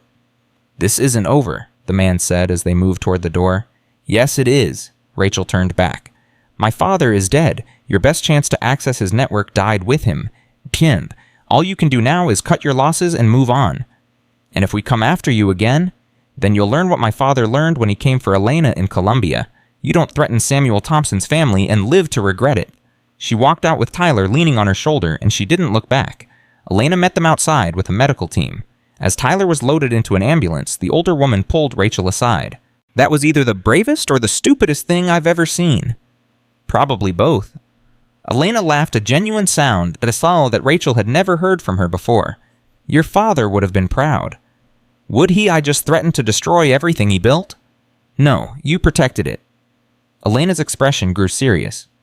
"Rachel, what you did in there, that's exactly what your father would have done. You stood your ground. You used the tools you had, and you won without firing a shot. They'll be back. Maybe, but not soon. You scared them in a night. They need to regroup, reassess." Elena put a hand on Rachel's shoulder. "You bought yourself time. Use it." Rachel spent the next 3 days at Tyler's hospital bedside. He had 2 cracked ribs, a concussion, and a broken nose. The doctor said he would recover fully. On the second day, he was coherent enough to talk. "I'm sorry, hun," he said, his voice muffled by bandages. "For everything. For leaving you. For Stephanie. For being such a terrible father." "You weren't terrible. You were absent. There's a difference." "Is there?" Tyler tried to laugh, but it turned into a cough. "Rachel, I didn't know. About Stephanie, about any of it. I thought she loved me." "I know. When they took me, when they started asking questions about your father's gas station, I realized how stupid I'd been. How blind." He reached for her hand. "You were always the smart one. I was just too proud to see it." Rachel looked at her ex-husband, at this broken man who had once promised to love her forever. She felt something shift inside her. Not forgiveness exactly, but something close to peace. "The girls need their father," she said. "Not the man you were, the man you could be. I want to try. I want to be better." "Then prove it. Show up. Be present. Stop making excuses." Rachel squeezed his hand. "That's all I've ever asked." Tyler was released from the hospital on the 4th day. Rachel drove him to his apartment, the one he had shared with Stephanie. It was being processed by federal investigators, so she took him to a hotel instead. "I don't know what to do now," he admitted as she helped him inside. "My wife was a spy. My ex-wife is apparently some kind of secret agent. My whole life is a lie." "Join the club." "How do you do it? How do you keep going when everything you thought you knew turns out to be wrong?" Rachel thought about her father, about the life he had lived, the secrets he had kept, the choices he had made. You focus on what matters, your kids, your purpose, the people who depend on you. She met his eyes. And you take it one day at a time. A month after the warehouse confrontation, Rachel stood in the underground facility with Elena and a man she had never met. His name was James Mitchell, and according to Elena, he had been Samuel's handler at the CIA for the last 20 years. "Your father was irreplaceable," Mitchell said. His voice was gruff, his handshake firm. "We've been trying to figure out how to maintain the La Estrella operation since his death. When Elena told me you had stepped up, I didn't believe it. And now? Now I'm cautiously optimistic." Mitchell studied her face. "Mrs. Thompson, what you did at that warehouse was impressive, but it was also reckless. You're not trained for this work." "Then train me." Mitchell raised an eyebrow. "Excuse me. My father spent 42 years learning this job. I don't have 42 years, but I have time, resources, and motivation." Rachel straightened her shoulders. "Train me. Make me as good as he was." "That's not how this works. We can't just create operatives out of thin air." "You did with my father. He was a gas station attendant from Guatemala when you recruited him. He was exceptional. So am I. I just haven't had the chance to prove it yet." Mitchell looked at Elena. "Is she always like this?" "She's worse. She gets it from Samuel." Mitchell turned back to Rachel. "If we do this, there's no going back. You'll be in this life forever. Your daughters will be affected. Everything will change." "Everything has already changed." Rachel met his gaze without flinching. "I'm not asking for your permission. I'm asking for your help. With or without you, I'm going to protect my father's legacy, but it would be easier with the agency's support." A long silence, then Mitchell nodded slowly. "Your father always said you were the best of his children. I'm starting to see why." He extended his hand. "Welcome to the family, Mrs. Thompson." Rachel shook it. "Call me Rachel." The training began the next week. Elena oversaw most of it, teaching Rachel the basics of tradecraft. Surveillance, counter-surveillance. Rachel learned to spot a tail, to lose one, to create dead drops and service them without detection. She learned codes and ciphers, communication protocols, the language of a world she had never known existed. But she also continued her regular life. She still worked at the diner 3 days a week, refusing to become someone who had never struggled. She still drove the twins to school, helped with homework, attended parent-teacher conferences. She still lived in the apartment above La Estrella, though now it had been renovated with security features that would have seemed like science fiction a month ago. The twins adapted with the resilience of children who had already survived divorce and poverty and the discovery that their grandfather was a spy. Grace threw herself into computers and technology, spending hours in the underground facility learning systems that would have challenged adults twice her age. Lily focused on languages, picking up Spanish and Russian with a speed that amazed everyone. "They're naturals," Elena observed one afternoon, watching the girls practice encryption on adjacent terminals. "It must be genetic." "God, I hope not." Rachel smiled despite herself. "I wanted them to have normal lives." "There's no such thing as normal, just different kinds of strange." Elena paused. "Rachel, there's something I need to tell you about Marcus." Rachel's smile faded. "What about him?" "He's been talking, cooperating with prosecutors in exchange for a reduced sentence." Elena's expression was carefully neutral. "He's claiming he was coerced into the technology transfers, that he didn't know who he was really working for." "That's a lie." "I know, but the prosecutors are listening. He might get 15 years instead of 30. Rachel felt anger flare in her chest. Marcus, who had mocked her for 20 years. Marcus, who had threatened to take her children. Marcus, who had committed treason against the country their father had served, was going to get a reduced sentence because he knew how to play the system. And Diana. Still refusing to cooperate, she's facing 40 years minimum. Elena paused. She's asked to see you. Why? I don't know, but the request came through official channels. It's up to you. Rachel thought about her sister, about the woman who had threatened her daughters, the woman who had helped drug cartels move hundreds of millions of dollars, the woman who had looked down on her for 20 years while building an empire on blood money. Arrange it, she said. The federal detention center was exactly as grim as Rachel had imagined. Gray walls, harsh lighting, the smell of industrial cleaner, and despair. She was led through 3 security checkpoints before reaching the visiting room. Diana was waiting on the other side of the glass. She looked different without her designer clothes and perfect makeup. Smaller, older, more human. Rachel sat down and picked up the phone. You came, Diana said. Her voice was hoarse. You asked. I didn't think you would, after everything. Diana's eyes were red-rimmed. I wanted to apologize for threatening your daughters, for all of it. Is this about your sentencing because I can't help you there? No, this is about... Diana pressed her hand against the glass.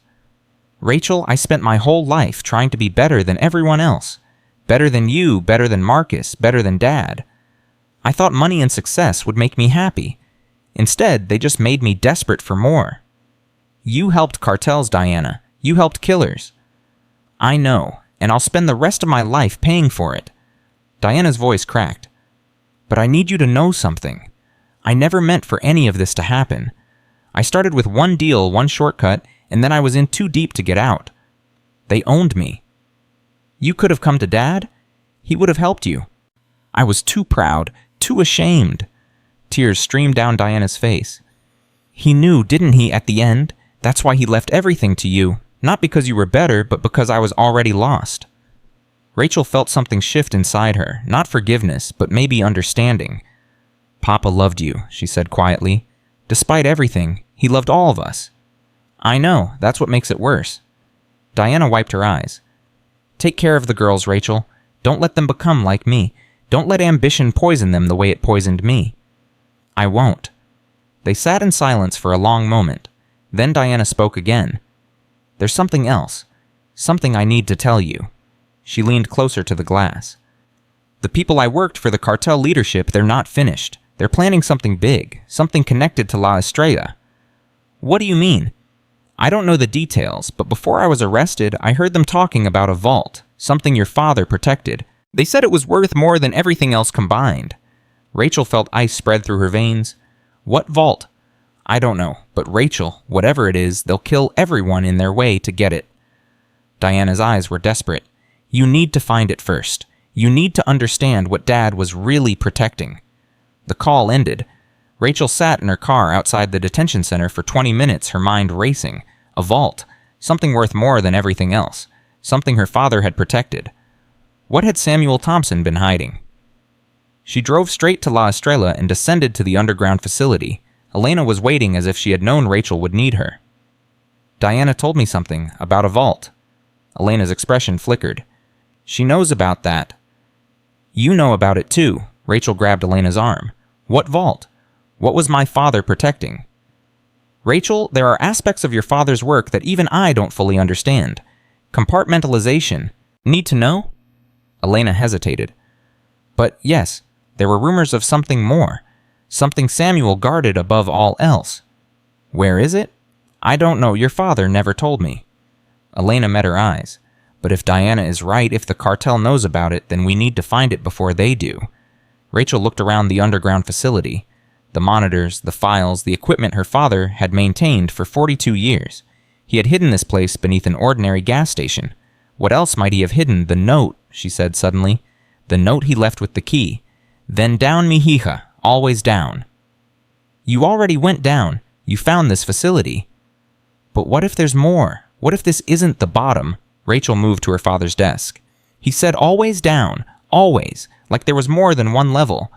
She began searching the facility methodically, running her hands along walls, checking floors, looking for anything that might indicate another hidden passage. Elena joined her, and together they covered every inch of the underground space. Nothing. Maybe Diana was wrong, Elena said finally. Maybe there is no vault. But Rachel wasn't ready to give up. She sat in her father's chair and closed her eyes, trying to think like he would have thought. Samuel Thompson, the master of secrets, the man who had hidden an entire intelligence operation beneath a gas station for 42 years. Where would he hide something even more valuable? Her eyes opened and fell on the photograph on his desk. Samuel standing in front of La Estrella on opening day, August 15, 1982. She picked up the frame and studied it closely. Her father's smile, the bright yellow star on the sign. The pumps that had since been replaced a dozen times, and in the background, barely visible, a door she had never noticed before. "Elena, look at this." Elena studied the photograph. "That door, it's on the north side of the building." "There's no door on the north side. I've walked around that building 100 times. They looked at each other. "It's been sealed," Elena said slowly. "Covered over, hidden. But it's still there." Rachel stood. "Come on."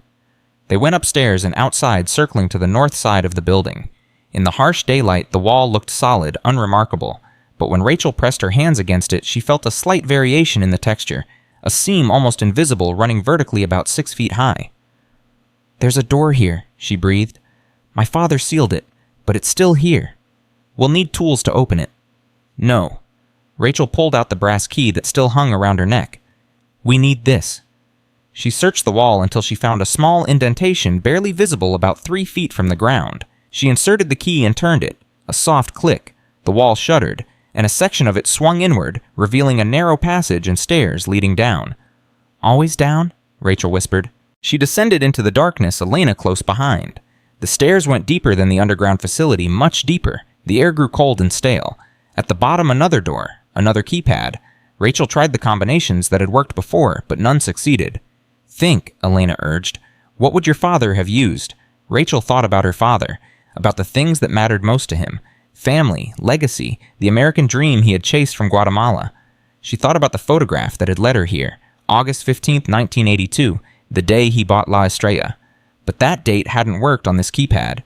She thought harder. What was special about that day? Not just the purchase, there must have been something else.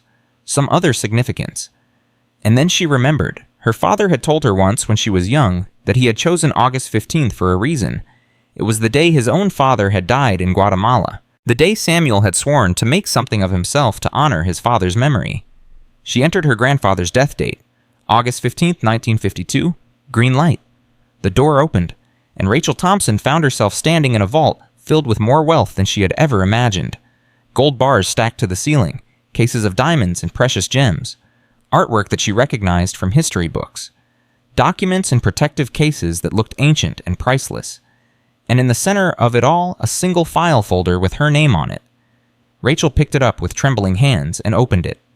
Inside was a letter in her father's handwriting. "Mijija, if you have found this place, then you have proven yourself worthy of the final truth. Everything in this vault represents 42 years of work. Gifts from grateful governments, payments for services rendered, treasures recovered from those who stole them. It is worth approximately $200 million in addition to the assets you have already discovered. But the true treasure is not the gold or the gems. It is the knowledge that you have become the woman I always knew you could be. Use this wisely, Mijija. Protect the innocent, fight the guilty, and never ever forget where you came from. Te amo forever and always. Papa." Rachel stood in her father's vault, surrounded by unimaginable wealth, and wept. Rachel stood in the vault for what felt like hours, her father's letter pressed against her chest. The weight of his words settled into her bones, heavier than all the gold surrounding her. 200 million more. Combined with the assets she had already discovered, her inheritance now totaled nearly $500 million.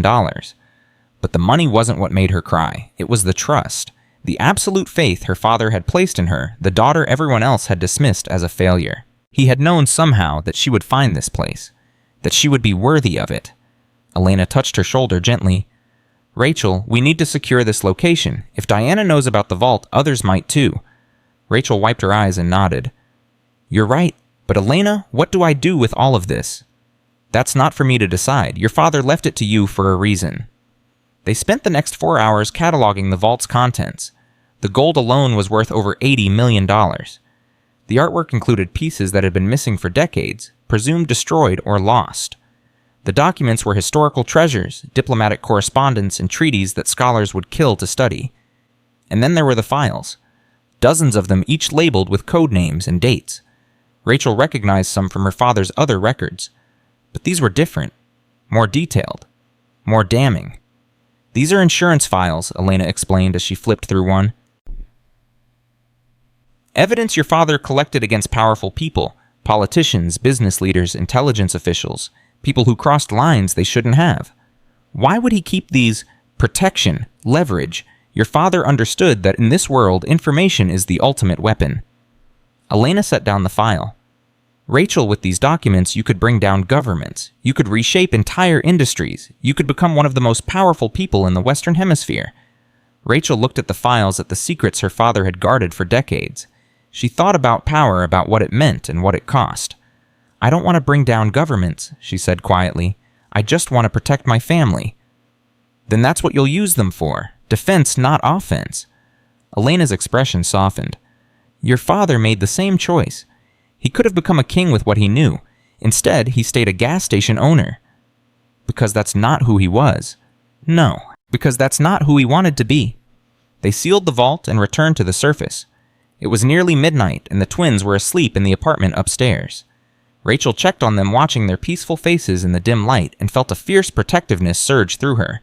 She would use every resource her father had left her. Every dollar, every connection, every secret. Not for power or revenge, but for them. The next morning, Rachel made 3 phone calls. The first was to James Mitchell. I found the vault. Silence on the line. Then Mitchell's voice carefully controlled. Your father's vault. The one we've been searching for since he died. You knew about it. We suspected. Samuel hinted at it over the years, but he never revealed the location. Mitchell paused. What did you find? Everything. And I'm not sharing it with the agency. Rachel, that's not your decision to make. Those assets could be crucial to national security. They're also my inheritance. My father left them to me, not to the CIA. Rachel's voice hardened. I'll cooperate with ongoing operations. I'll maintain La Estrella as a safe house, but the vault and everything in it stays under my control. Another long pause. Samuel always said you were stubborn. He also said I was right. Mitchell laughed despite himself. Fine, we'll discuss terms, but Rachel, understand that this makes you a target. People will come for that vault. Let them try. The second call was to her lawyer.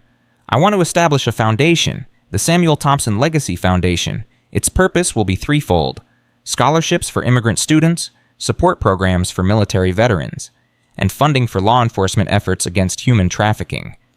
The lawyer was silent for a moment. Mrs. Thompson, are you sure about this? The amounts you're discussing could fund these programs for a century. I'm sure. My father came to this country with nothing and built everything through hard work and sacrifice. This is how I honor that. And the ongoing expenses, the administrative costs. Fund them from the interest on the endowment. I want every dollar of the principal to go directly to people in need. The third call was to Tyler. How are you feeling? She asked. Better. The ribs still hurt, but I can move around now. Tyler hesitated. Rachel, I've been thinking about everything. About us, about the girls, about the kind of father I've been. And I want to change. Really change. Not just say the words. His voice cracked. When they took me when I thought I was going to die, all I could think about was Lily and Grace. About how much time I've wasted. About all the moments I missed because I was too busy chasing things that didn't matter. Rachel felt something shift in her chest. What are you saying, Tyler? I'm saying I want to be better. I want to be present. I want to be the father they deserve. He took a breath. And I want to ask for your help, because you've always been the strong one, Rachel. You've always known what mattered. I'm not going to take you back, Tyler. That part of our lives is over. I know. I'm not asking for that. I'm asking for a chance to co-parent, really co-parent, to be there for our daughters in a way I never was before. Rachel thought about the twins, about how much they needed their father despite everything, about the man Tyler had been and the man he might still become. Okay, she said. We can try. 2 months passed. Rachel's life transformed in ways she never could have predicted. La Estrella was renovated, the decrepit gas station becoming a modern facility that still maintained its humble appearance. The pumps were replaced. The store restocked, the apartment expanded. But the real changes were invisible. Enhanced security systems, upgraded communication networks, a second entrance to the underground facility accessible only to Rachel and Elena, The twins flourished in ways that made Rachel's heart swell. Grace had developed an aptitude for languages that amazed everyone, picking up Arabic and Mandarin with the same ease she had learned Spanish. Lily had become fascinated with the intelligence work, studying surveillance techniques and data analysis with a focus that reminded Rachel of her father. "They're naturals," Elena observed one evening as they watched the girls practice encryption in the underground facility. "Born for this life." "I'm not sure that's a good thing." "Neither am I, but it's the truth." Rachel's training continued as well. She learned hand-to-hand combat, defensive driving, weapons handling. She studied intelligence analysis and asset management. She became slowly but surely the operative her father had believed she could be. But she never forgot who she really was. 3 days a week, she still worked at Rosie's diner, serving pancakes and refilling coffee cups. Her manager had been confused when she refused to quit even after the news broke about her inheritance. "You're worth millions," he had said. "Why are you still here?" "Because this is who I am," Rachel had replied. "The money doesn't change that." The regulars at the diner had noticed changes. In her, of course. She carried herself differently now, spoke with more confidence, but she still remembered their orders, still asked about their families, still treated them with the same warmth she always had. "You're different," old Mrs. Patterson had told her one morning, "but you're still our Rachel." That meant more to Rachel than all the gold in her father's vault. Spring arrived with a phone call that changed everything again. "Rachel," Elena's voice was urgent, "we have a problem. Marcus escaped." Rachel felt the floor drop beneath her feet. What? How? He was being transferred to a minimum security facility as part of his plea deal. The convoy was attacked. 3 guards dead. Marcus is gone. Where is he? We don't know, but Rachel, the attack was professional. Military-grade weapons, coordinated timing. This wasn't a random escape. Someone wanted Marcus free. Rachel's mind raced. The Santiago cartel. That's our assumption. Marcus knows about La Estrella. He knows about the vault. They'll use him to get to you. Let them try. Rachel, this is serious. Your brother is now working with people who have already tried to kill you. You need to increase security limit. Your movements, consider relocating the girls. No, Rachel's voice was steel. I'm not running. I'm not hiding. My father faced these people for 42 years. I can face them too. Your father had decades of training and experience, and I have something he didn't. I have nothing left to lose. The attack came 3 nights later. Rachel was in the underground facility reviewing intelligence reports when the security alarm triggered. Multiple vehicles approaching, at least a dozen armed men. She grabbed the phone and called Elena. They're here. I know, we're monitoring. Backup is 15 minutes out. That's too long. Rachel, do not engage. Get the girls and seal yourself in the vault. But Rachel was already moving. She grabbed a weapon from the armory and headed for the stairs. Her daughters were in the apartment above. She would not let anyone touch them. She emerged into the gas station just as the front door exploded inward. 2 men rushed through, weapons raised. Rachel dropped the first one with a shot to the chest. The second hesitated for a split second, and that was all she needed. 2 more shots, and he went down. Mom, Lily's voice from upstairs. Stay where you are, don't come down. More men were pouring through the door now. Rachel fell back, using the counter for cover, firing methodically. Her father's training echoed in her mind. Breathe, aim, fire, move. She took down 3 more. Before a bullet grazed her shoulder, pain exploded through her arm, but she kept shooting.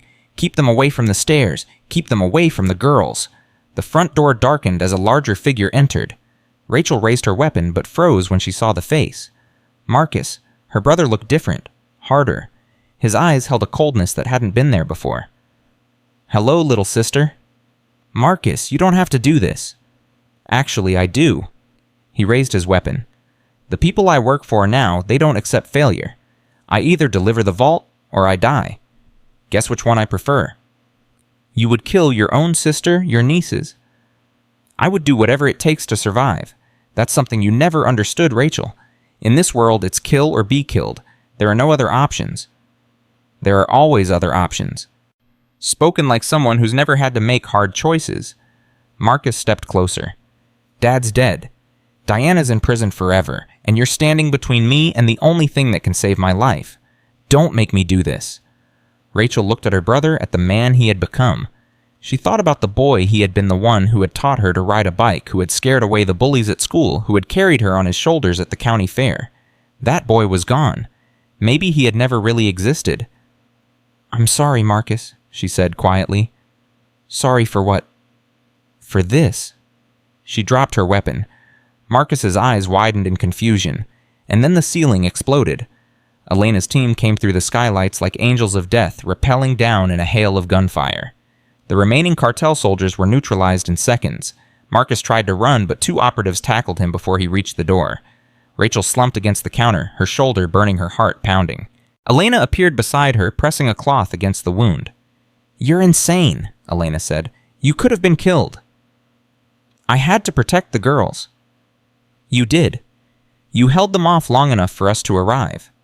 Elena's expression softened. Your father would have done the same thing. That's the nicest thing you've ever said to me. Elena laughed despite herself. Don't let it go to your head. Marcus was taken into custody. This time there would be no plea deal, no minimum security facility.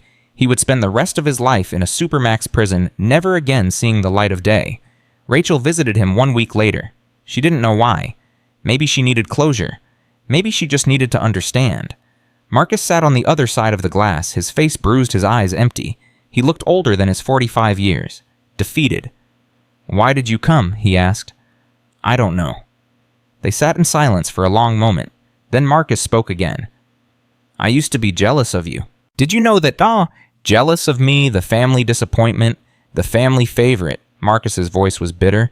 Dad loved you more than he ever loved me or Diana. He looked at you like you were made of gold. He looked at us like we were just there. That's not true. It is. I spent my whole life trying to earn his approval, building companies, making millions, becoming everything he said he wanted us to be, and none of it mattered, because at the end he gave everything to you. Marcus laughed hollowly. The waitress, the divorced single mother, the one who couldn't keep her life together. I never asked for any of this, Marcus. I know, that's what makes it worse. He met her eyes. You didn't have to try, Rachel. You just had to be yourself, and that was enough for him. Rachel felt tears threatening. He loved you too. The letter he left, he said he never stopped being your father. But he stopped being proud of me. Somewhere along the way, I became something he was ashamed of. Marcus looked away. The worst part is I can't even blame him. I made my choices. I became what I became, and now I'll pay for it forever. I'm sorry, Marcus. I'm sorry it turned out this way. Don't be. I'm the architect of my own destruction. He stood to leave. Take care of the girls, Rachel. Don't let them become like me. I won't. Rachel watched her brother walk away, shoulders slumped, chains rattling. She would never see him as a free man again, and somehow that broke her heart. 6 months after the attack, Rachel stood in front of La Estrella gas station watching workers install a new sign. The old yellow star had been replaced with something modern but respectful. Samuel's Memorial Station, it read, with a star design that echoed the original. The twins stood beside her, one on each side. They had grown so much in the past year. Lily was taller now, her face losing its childhood softness. Grace had cut her hair short and started wearing the serious expression of someone who carried heavy knowledge. Grandpa would have liked this, Lily said. I think so too. Mom, Grace said quietly, are we safe now? Is it finally over? Rachel put her arms around both her daughters. The immediate danger is over, but Grace, I'm not going to lie to you.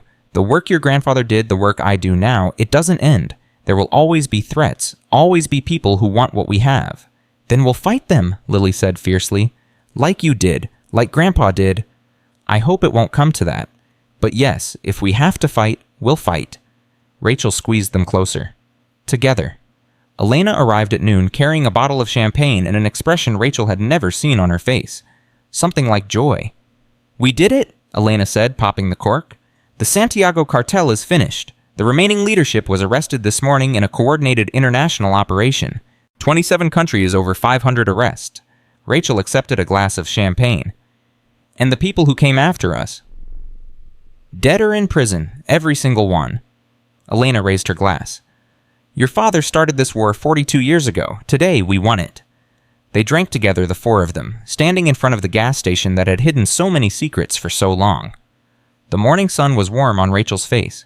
For the first time in months, she felt something like peace.